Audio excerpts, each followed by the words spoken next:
আমন্ত্রণ জানাচ্ছি ভোটের অঙ্কে। সঙ্গে আছি আমি মাহবুব হাসান। আমরা বলি দাবার অঙ্ক বড় জটিল, চাল দিতে হয় ভেবেচিন্তে, আর তার চেয়েও বড় জটিল ভোটের অঙ্ক। সামনে থাকে অনেক প্রার্থী, অনেক দল, থাকে অনেক মত, গোত্র আর আঞ্চলিক নানা ফ্যাক্টর, আর এসবই নির্ধারণ করে নির্বাচনে জয় পরাজয়ের জটিল সব সমীকরণ। আজ আমরা ঝিনাইদহ জেলার 4টি আসনের ভোটের হিসাব মিলিয়ে দেখব। ঝিনাইদহ 1 আসন, এটি শৈলকুপা উপজেলা নিয়ে গঠিত। এই আসনে বিএনপি থেকে সদ্য সাবেক attorney general advocate Mohammad Asaduzzaman লড়ছেন।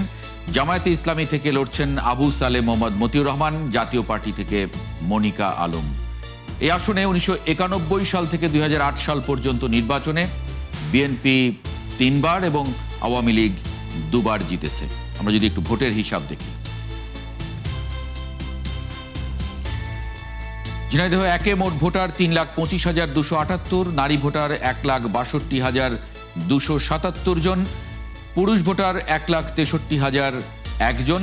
তৃতীয় লিঙ্গের কোনো ভোটার এখানে নেই, এবং তরুণ ভোটার, যাদের আমরা বলছি 2008 সালের নির্বাচনের পরে ভোটার হয়েছেন, যারা এখন পর্যন্ত কোনো ফ্রি, ফেয়ার, ক্রেডিবল ইলেকশনে ভোট দেননি, সেই সংখ্যাটা এবারের নির্বাচনে 1,02,996 জন ঝিনাইদহ 1-এ, এবং সেই সংখ্যাটা মোট ভোটারের প্রায় 32%, 31.66। এরপরে ঝিনাইদহ 2 আসন। এই আসনটি সদরের একাংশ এবং হরিণাকুণ্ড উপজেলার 8টি ইউনিয়ন এবং একটি পৌরসভা নিয়ে গঠিত। এই আসনের প্রার্থী বিএনপি থেকে অ্যাডভোকেট এম.এ. মজিদ, এবং জামায়াতে ইসলামী থেকে আলী আজম মোহাম্মদ আবু বকর, এবং জাতীয় পার্টি থেকে লড়ছেন শওগাতুল ইসলাম। এই আসনে 1991 সাল থেকে 2008 সাল পর্যন্ত সবগুলো নির্বাচনে বিএনপি 4 বার এবং আওয়ামী লীগ 1 বার জিতেছে, যেটি 2008 সালে। আমরা যদি ভোটের হিসাব একটু দেখি, মোট ভোটার 5,06,000-এর বেশি, নারী ভোটার আছেন 2,54,963 জন, পুরুষ ভোটার 2,51,665, এবং তৃতীয় লিঙ্গের ভোটার আছেন এখানে 11 জন। এই আসনে তরুণ ভোটার 1,65,513 জন, যারা 2008 সালের পরে ভোটার হয়েছেন, যারা এখন পর্যন্ত কোনো ফ্রি, ফেয়ার, ক্রেডিবল ইলেকশনে ভোট দেননি। সেই হিসাবে একেবারেই প্রথমবারের মতো তারা ভোট দিতে চলেছেন। সেই সংখ্যাটা প্রায় 33%, 32.69 মোট ভোটারের। আমরা ঝিনাইদহ 3 আসন, যেটি কোটচাঁদপুর উপজেলা এবং মহেশপুর উপজেলা নিয়ে গঠিত, সেটি নিয়ে যদি কথা বলি, এই আসনে প্রার্থী বিএনপি থেকে মোহাম্মদ মেহেদি হাসান এবং জামায়াত ইসলামী থেকে মোহাম্মদ মতিয়ার রহমান। ইসলামী আন্দোলন বাংলাদেশ থেকে একজন প্রার্থী আছেন, তিনি মাওলানা সারওয়ার হোসেন। এই আসনে 1991 সাল থেকে 2008 সাল পর্যন্ত নির্বাচনে বিএনপি 4 বার এবং আওয়ামী লীগ 1 বার জিতেছে, সেটি 2008 সালের নির্বাচনে। ভোটের হিসাব যদি দেখি ঝিনাইদহ 3-এ, এখানে মোট ভোটার 4,03,115 জন, নারী ভোটার 2,13,543, পুরুষ ভোটার 2,17,469, তৃতীয় লিঙ্গের 3 জন ভোটার আছেন, এবং তরুণ ভোটার এখানে 1,21,942 জন, সেটা মোট ভোটারের প্রায় 30%। আমরা ঝিনাইদহ 4 আসনটি নিয়ে কথা বলতে চাই, যেটি সদরের একাংশ এবং কালীগঞ্জ উপজেলা নিয়ে গঠিত। এই আসনে মোট ভোটার রয়েছেন 6 জন, মোট প্রার্থী রয়েছেন 6 জন। প্রার্থীদের মধ্যে গণ অধিকার পরিষদ থেকে পদত্যাগ করে বিএনপিতে যোগদানকারী বিএনপির মনোনীত প্রার্থী মোহাম্মদ রাশেদ খান, তিনি লড়ছেন। বিএনপি থেকে বহিষ্কৃত নেতা স্বতন্ত্র প্রার্থী মোহাম্মদ সাইফুল ইসলাম ফিরোজ, তিনি লড়ছেন, এবং জামায়াতের প্রার্থী মোহাম্মদ আবু তালিব, তিনি আছেন জাতীয় পার্টি থেকে এমদাদুল ইসলাম বাচ্চু। এই আসনে 1991 সাল থেকে 2008 সাল পর্যন্ত নির্বাচনে বিএনপি 4 বার এবং আওয়ামী লীগ 1 বার জিতেছে 2008 সালের নির্বাচনে। আমরা যদি একটু ভোটের হিসাবটা দেখে নেই ঝিনাইদহ 4-এর, মোট ভোটার 3,33,461 জন, এবং এখানে নারী ভোটার 1,65,000-এর বেশি, পুরুষ ভোটার 1,68,000-এর বেশি। 2008 সালের পরে ভোটার হয়েছেন, যারা প্রথমবারের মতো এবার ভোট দিতে চলেছেন, সেই ভোটারের সংখ্যা 1,06,565 জন, যেটা মোট ভোটারের প্রায় 32%। আমরা মাঠের খবরটা একটু জানবো। আমরা হিসাব দেখছিলাম 4টি আসনের ঝিনাইদহ। এই মুহূর্তে মাঠের খবর কি বলছে, মাঠের চালচিত্র কি বলছে, ভোটাররা কি বলছেন, আমি যদি একটু সহকর্মী রাজীব হাসানকে যুক্ত করে নিই। রাজীব হাসান, স্বাগত জানাচ্ছি ভোটের অঙ্কে। আমরা এর আগে দেখেছি ঝিনাইদহ এটি এক সময়ে বিএনপির দুর্গ ছিল। 2008 সাল পর্যন্ত, 1991 সাল থেকে 2008 সালে যতগুলো নির্বাচন, সেই নির্বাচনের মধ্যে শুধুমাত্র 2008 সালে বিএনপির থেকে অনেকগুলি আসন আওয়ামী লীগ ছিনিয়ে নিয়েছিল, কিন্তু তার আগ পর্যন্ত এখানে বিএনপি সবগুলো আসনে ভালো ফলাফল করে এসেছে ধারাবাহিকভাবে। এবারে যেহেতু আওয়ামী লীগ নেই, স্বাভাবিকভাবে বিএনপির এগিয়ে থাকার কথা, সেই জায়গায় মাঠের চিত্র কি বলছে? মাহবুব, আপনাকে অসংখ্য ধন্যবাদ।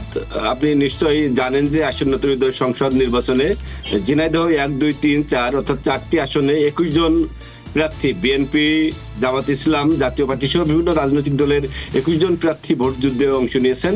ইতিমধ্যে আজকে থেকে প্রচার শুরু করেছেন গণসংযোগ এবং প্রার্থীরা ভোটারদের কাছে, ভোটারদের মাঝে নানা প্রতিশ্রুতি দিয়ে ভোটের যে হিসাব নিকাশে তারা আদায় করছেন। আমি যদি আসতে চাই ঝিনাইদহ 1 আসন শুল্কপাতে, বিএনপির মনোনীত প্রার্থী সাবেক অ্যাটর্নি জেনারেল মোহাম্মদ আসাদুজ্জামান আর বিএনপির এখন প্রার্থী শক্ত অবস্থানে।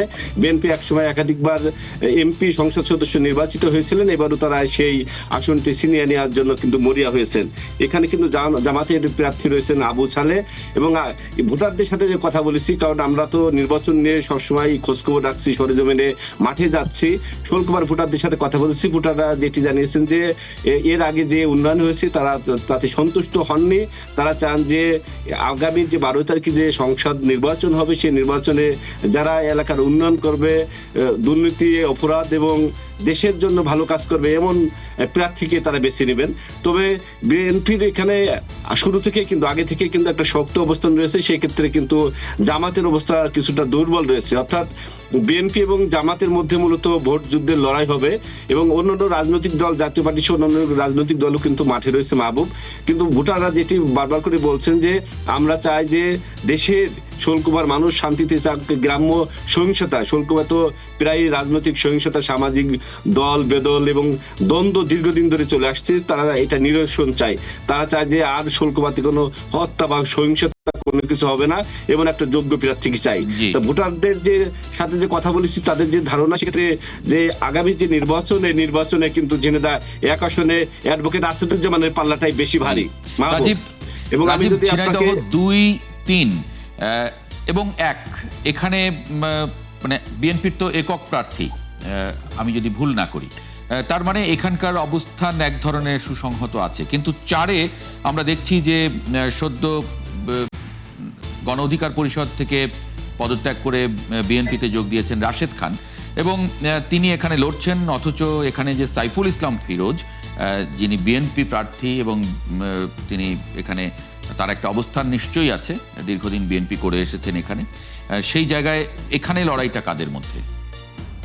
মাহবুব, আমি আপনাকে জানিয়ে রাখি যে আজকে সকাল থেকে সারাটা দিন অর্থাৎ সন্ধ্যা পর্যন্ত আমি ঝিনাইদহের কালীগঞ্জ অর্থাৎ ঝিনাইদহ 4 আসনে কিন্তু ছিলাম। ঝিনাইদহ 4 আসনে কিন্তু একাধিক নারী এবং পুরুষ ভোটার, তরুণ ভোটারদের সাথে আমার কথা হয়েছে। তারা কিন্তু তাদের কিন্তু এক এক ধরনের চিত্র, এক এক রকম। তারা বলছেন যে এই 4টি আসনে মূলত ত্রিমুখী লড়াই হবে। অর্থাৎ সদ্য দল থেকে বহিষ্কৃত যে সাইফুল ইসলাম ফিরোজ স্বতন্ত্রভাবে নির্বাচিত করছেন, তার দীর্ঘদিন ধরে এলাকার নেতাকর্মীদের সাথে কিন্তু তার আত্মার একটা সম্পর্ক আছে, ছাত্র রাজনীতি করেছে। সেক্ষেত্রে দল থেকে বহিষ্কৃত হলো, স্বতন্ত্র প্রার্থী হিসাবে তার যে একটা ব্যক্তি যে একটা ইমেজ রয়েছে, সেই ইমেজের কারণে কিন্তু তার ভোটের অবস্থান কিন্তু একটা শক্ত অবস্থানে রয়েছে। আর কিছু ভোটাররা বলছেন যে রাশেদ খান গণ অধিকার পরিষদ থেকে পদত্যাগ করে যে ঝিনাইদহ ধানের শীষে প্রতীক নিয়ে লড়ছেন, তরুণ একজন রাজনীতিবিদ, রাজনীতি নেতা, সেক্ষেত্রে তারা চান যে ধানের শীষের মাধ্যমে রাশেদ ভোটে জয়যুক্ত করুক এবং এলাকার উন্নয়ন করুক। এদিকে ওই ঝিনাইদহ 4 আসনে কিন্তু জামাতের প্রার্থীও রয়েছে, জামাতের প্রার্থী আবু তালেব। তাদের কিন্তু 3-4টা ইউনিয়ন সহ বিভিন্ন পৌরসভা এবং বিভিন্ন ইউনিয়নে কিন্তু তাদের একটা শক্ত অবস্থান আছে। তো যার কারণে এখানে জামাতের যারা কর্মী সমর্থক রয়েছে, ধানের শীষের যারা কর্মী সমর্থক আছে, ধানের শীষের মাহবুব কিন্তু আবার 2টি ভোটে কিন্তু ভাগ হবে। অর্থাৎ ধানের শীষের একটি পক্ষের ভোট কিন্তু এই সাইফুল ইসলাম ফিরোজ পাবে, আর ধানের শীষের একটি ভোট কিন্তু পাবে হলো গণ অধিকার পরিষদ থেকে পদত্যাগকৃত রাশেদ খান। যার কারণে এলাকার ভোটাররা মনে করছেন যে এই 4টি আসনে কিন্তু লড়াই হবে ত্রিমুখী। আরেকদিকে হলো যে তিনজন প্রার্থী কিন্তু কৌশলে ঝিনাইদহ 4 আসনে কিন্তু সনাতন ধর্মের অর্থাৎ হিন্দু ভোটের কিন্তু সংখ্যা কিন্তু অনেক, যার কারণে তারা এবং আওয়ামী লীগরা যারা ভোট থেকে এখনো তাদের আওয়ামী লীগের যারা ভোটার সমর্থক আছে তাদের কি নানা কৌশলে নানা প্রতিশ্রুতি দিয়ে তাদেরকে কৌশলে আনার চেষ্টা করছে, ভোট আদায় করার চেষ্টা করা হচ্ছে। মাহবুব, অনেক ধন্যবাদ, অনেক ধন্যবাদ রাজীব হাসান যুক্ত হবার জন্য আমাদের সঙ্গে ঝিনাইদহ থেকে। সহকর্মী রাজীব হাসান তিনি ঝিনাইদহের এই মুহূর্তের মাঠের চালচিত্র বলছিলেন, আমরা ভোটের অঙ্ক মেলাচ্ছিলাম। একটা ছোট্ট বিরতি নিচ্ছি ভোটের অঙ্কে, ফিরছি অতিথিকে সঙ্গে করে। আমাদের সঙ্গে তখন মেহেদী হাসান পলাশ সিনিয়র সাংবাদিক, তিনি যুক্ত হবেন। একটা ছোট্ট বিরতির পর ফিরছি, সঙ্গে থাকবেন আসুন।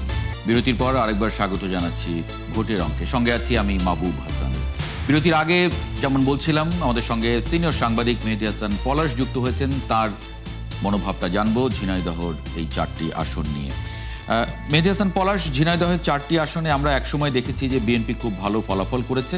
2008 সালের নির্বাচনের আগ পর্যন্ত 3টি আসনে তারা ধারাবাহিকভাবে জিতে এসেছে, 1991 থেকে 2001 সালের নির্বাচন পর্যন্ত। 8-এ অনেকগুলি আসন তারা হারিয়েছে, বলা যায় সবগুলো আসনই হারিয়েছিল। সেই জায়গায় আবার নতুন করে বিএনপির এক ধরনের সাংগঠনিক অবস্থা তৈরি হয়েছে সারা দেশে, আওয়ামী লীগ ভোটে নেই। সব মিলিয়ে এখন মাঠের চিত্রটা কেমন দেখছেন? একটি আসনে বিশেষ করে বিএনপির স্বতন্ত্র প্রার্থী আছেন, সেখানে ত্রিমুখী লড়াইয়ের কথা বলা হচ্ছে, আপনার বিশ্লেষণটা কি? ধন্যবাদ মাহবুব আমাকে সংযুক্ত করার জন্য। আসলে ঝিনাইদহ জেলা এটা একটা সীমান্তবর্তী এলাকা, একই সাথে এটি একটি কৃষি প্রধান এলাকা এবং এখানে উল্লেখযোগ্য সংখ্যক হিন্দু ভোট আছে এবং সাথে সাথে এটি সন্ত্রাস কবলিত এলাকা। তো এই যে 4টা যে আমি স্ট্যান্ডার্ড বা বললাম, এটার সাথে কিন্তু এই ভোটের বিষয় জড়িত। এখন আপনি যেটা বললেন যে ঝিনাইদহতে সবসময় বিএনপির আসন বলেই একটা ধারণা করা হয়, 2008 সালের যে নির্বাচন সেটাকে আমি আসলে নির্বাচন না বলে এটা তো এক ধরনের মঈনুদ্দিন ফখরুদ্দিনের যে এক্সিট প্ল্যানের অংশ হিসাবে কাজে সেইটা আমি খুব বেশি মানে বিবেচনায় নিতে চাই না। কিন্তু এখন যেহেতু আওয়ামী লীগ নাই, সেই প্রেক্ষাপটে আমরা যে বাস্তবতাটা দেখতে পাই, ঝিনাইদহের 4টা আসনের মধ্যে ঝিনাইদহ 1 আসন যেখানে আপনার সাবেক অ্যাটর্নি জেনারেল অ্যাডভোকেট আসাদ আছেন, এখানে মোটামুটি আমি বলতে পারি সুস্পষ্টভাবে, আমি ওখানকার মানুষ হিসাবে বলছি যে সুস্পষ্টভাবে অ্যাডভোকেট আসাদ এগিয়ে আছেন এবং যেহেতু সেখানে বিএনপির বিদ্রোহী প্রার্থী নেই এবং তার সাথে বিশেষ করে গত এই 1.5 বছরে অ্যাডভোকেট আসাদ মানে শৈলী উপাধ্যায় অনেক উন্নয়ন কর্মকাণ্ড করেছেন এবং এখানকার মানুষ এই প্রথম একজন মানে উঁচু মাপের বা বড় মাপের নেতাকে পেয়েছেন। সবকিছু মিলিয়ে তিনি এগিয়ে আছেন। ঝিনাইদহ 2 যে আসনটা, সেখানে মূলত ঝিনাইদহের আমাদের রাজনীতিতে এবং পার্লামেন্টে খুব ডার্ক সাইডের নেতা ছিলেন মশিউর রহমান, তার এটা আসন এটাকে বলাই যায়, কিন্তু তিনি মারা যাওয়ার পরে সেইভাবে বিকল্প মশিউর রহমানকে রিপ্লেস করার মতো নেতা এখানে আসেনি। বাট এখন যিনি আছেন বিএনপি নেতা মজিদ, তিনি তার পরিবারেরই সদস্য। বাট এখানে মজিদ এবং যে জামাতের প্রার্থীর মধ্যে বেশ ক্লোজ লড়াই হবে। এখন পর্যন্ত মজিদ কিছুটা এগিয়ে আছেন বলেই আমাদের কাছে মনে হচ্ছে, কিন্তু লড়াইটা বেশ ক্লোজ হবে বলে মনে করছি। ঝিনাইদহতে একমাত্র আসন, আপনি জানেন যে আগে তো বিএনপি সবসময় জোটবদ্ধ ইলেকশন করেছে, একটা মাত্র আসন ঝিনাইদহ 3, সেখানে জোটকে অর্থাৎ জোটের হলেও জোটবদ্ধ ইলেকশন করলেও জামাতকে উন্মুক্ত করে রাখা হয়েছিল এবং সেইখানে বেশ কয়েকবার জামাতের প্রার্থীকে হারিয়ে কিন্তু বিএনপি জিতেছিল এবং ভোটের ব্যবধান 15, 16 বা 20 এরকম একটা মার্জিনাল ব্যবধান ছিল জামাতের সাথে। তো সেই প্রেক্ষাপটে এবারে যিনি বিএনপির প্রার্থী, তিনি আপনার মানে আগের যে বিএনপির এমপি ছিলেন তার ছেলে মেহেদী হাসান রনি এবং জামাতের প্রার্থী তিনিও খুব মানে গুরুত্বপূর্ণ একজন প্রার্থী মতিউর রহমান, তিনি অধ্যাপক মতিউর রহমান, তিনিও বেশ ভালো প্রভাব রয়েছে।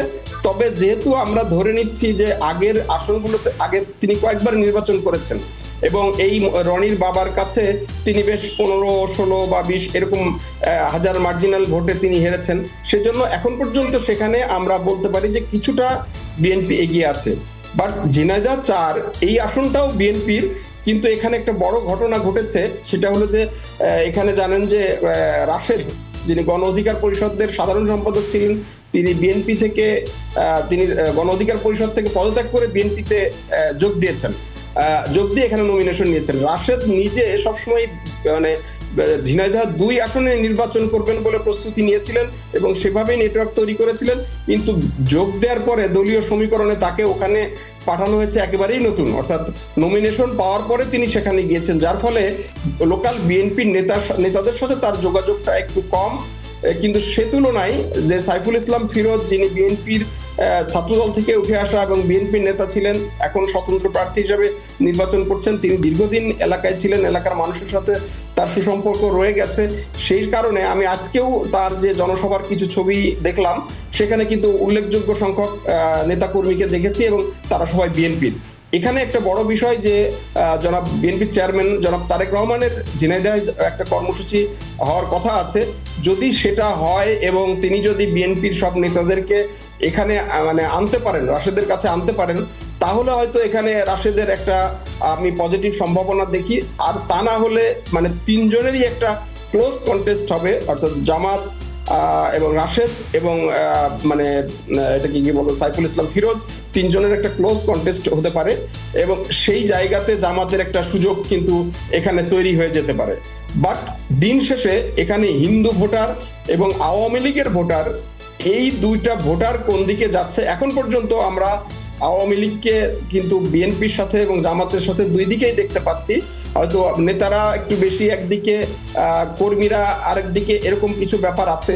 তবে আজকে থেকে মূলত নির্বাচনী প্রচারণা শুরু হলো, তো সেই নির্বাচনী প্রচারণাটা যত দিন যাবে হয়তো এর রূপরেখাটা কিছুটা চেঞ্জ হবে। এবং সেখানে আমি যেটা বললাম যে যদি তারেক রহমান সেখানে যান, তো তাহলে হয়তো পরিস্থিতি আরো বেটার হবে বিএনপির জন্য, কারণ এই আসনটা তো আসলে বিএনপিরই। এবং আরেকটা কথা এখানে বলি, যেহেতু আপনি জানেন যে এখানে একটা সময় মানে পূর্ব বাংলা সর্বহারা বা শ্রমজীবী মুক্তি আন্দোলন, জাসদের গণবাহিনী, এই যে সশস্ত্র গ্রুপগুলো রয়েছে, তাদের কিন্তু একটা উপস্থিতি ছিল প্রবলভাবে খুলনা বিভাগের মধ্যে এবং সারা বাংলাদেশের মধ্যে, এই ঝিনাইদহ জেলাতে খুব ব্যাপকভাবে ছিল। এবং তারা যে এখন হয়তো নানা কারণে তারা কিছুটা সুপ্ত অবস্থায় আছে, বাট তারা হারিয়ে গেছে এটা মনে করছি না। তো কাজেই এখানের নির্বাচন আরো যখন মানে ফাইটটা ক্লোজ হয়ে যাবে, তখন কিন্তু সহিংসতারও একটা ঝুঁকি এখানে সৃষ্টি হতে পারে বলে আমি মনে করছি। সব মিলিয়ে এইখানে আমি এখন পর্যন্ত মানে ঝিনাইদহ 1 আসনে বিএনপি সুস্পষ্টভাবে এগিয়ে আছে, আর বাকি 3টাতে বেশ প্রতিযোগিতামূলক নির্বাচন হবে। আপাতত মানে 2 এবং 3-এ বিএনপি কিছুটা এগিয়ে আছে, বাট 4-এ গিয়ে বিএনপি সংশয় আছে বলে আমি মনে করছি। জি, অনেক ধন্যবাদ মেহেদী হাসান পলাশ যুক্ত হবার জন্য ভোটের অঙ্কে, এবং খুব চমৎকার বিশ্লেষণ, ভালো লাগলো। দর্শক, আমরা আমাদের মতো করে আজকে অঙ্ক মেলালাম। আপনার ভোটের অঙ্ক মেলাতে হবে আপনাকে, কোন হিসেবে সেটি মেলাবেন সেটি আপনিই ভালো জানেন। দেখা হবে আগামীকাল রাত 10টায় সিরাজগঞ্জ এবং জামালপুর জেলার ভোটের অঙ্ক নিয়ে।